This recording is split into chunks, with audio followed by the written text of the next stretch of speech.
Hello everyone, welcome to back my channel. I hope everyone is having a wonderful day.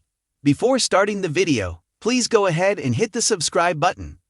Dante stops Sonny as he's about to confess at the police station. Anna tells Dante it can wait, but Dante disagrees. Martin rushes in, demanding to know why Anna hasn't shared the new evidence in Alex's case. Anna tries to deflect, but eventually admits they received a gun that matches the one Alexis threw into the river. However, more testing needs to be done. Martin asks about the ballistics report. She confirms ballistics don't match the gun that was used to kill Cates.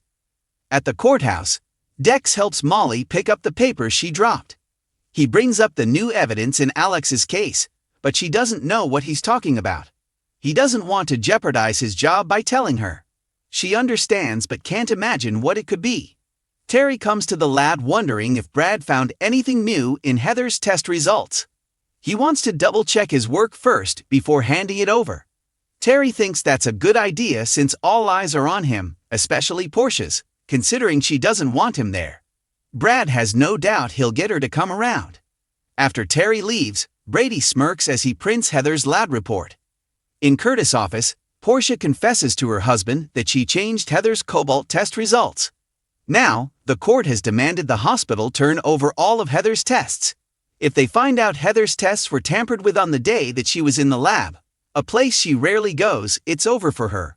Curtis suggests there's no reason to suspect her or tampering in general. The error could be due to a lab mistake or a faulty test. As long as they're the only ones who know, she should just go about business as usual. Portia tells him Ava knows.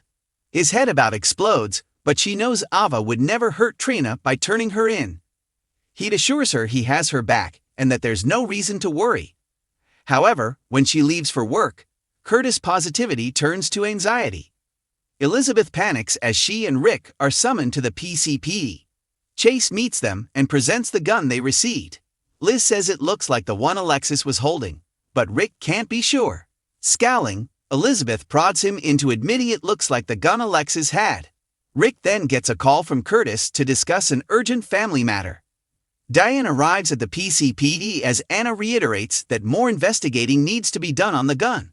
Sonny passes on giving the statement he was prepared to make, and Martin leaves to file a motion with the judge in Alex's case.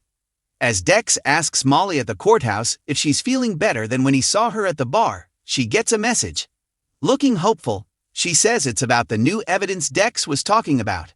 Meanwhile, a guard interrupts Alex's visit at the jail with Christina to bring her to court.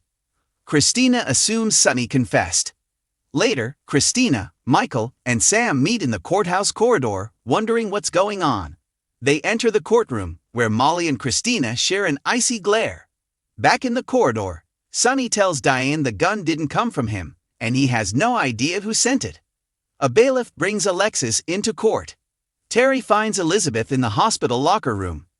Elizabeth rants about Rick, but Terry wonders if her mood is really about Lucky. Elizabeth is worried for Aiden that Lucky will leave again now that he can't be Lulu's hero. Brad smugly approaches Portia at the hospital hub.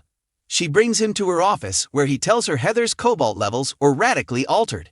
Trying to hide her anxiety, she calmly says it's for Heather's legal team to worry about, not him. He adds that he discovered she accessed the lab's computer on the same day. Should I worry about that, Dr. Robinson?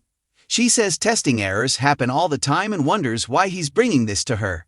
In a veiled tone, Brad says he just wanted her to see how hard he's working, and that he was able to catch such a jarring discrepancy. So if she's ever asked about his work, he hopes she'll have good things to say since he's back on a trial basis.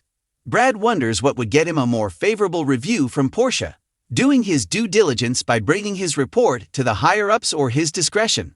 A stilted Portia tells him how impressed she's been with his work and suggests he give the police and legal teams everything they ask for. But he shouldn't complicate matters by offering his opinion on the results. In return, she'll recommend Terry put him on full-time after his trial period, if not sooner. He gives her the test results copy, reminds her he has the digital record, and saunters out. She slams the door behind him and furiously rips up the report. In his office, Curtis confronts Rick, father to father, about his defending Heather. Rick understands his concerns, but he doesn't feel Curtis' family has reason to fear her.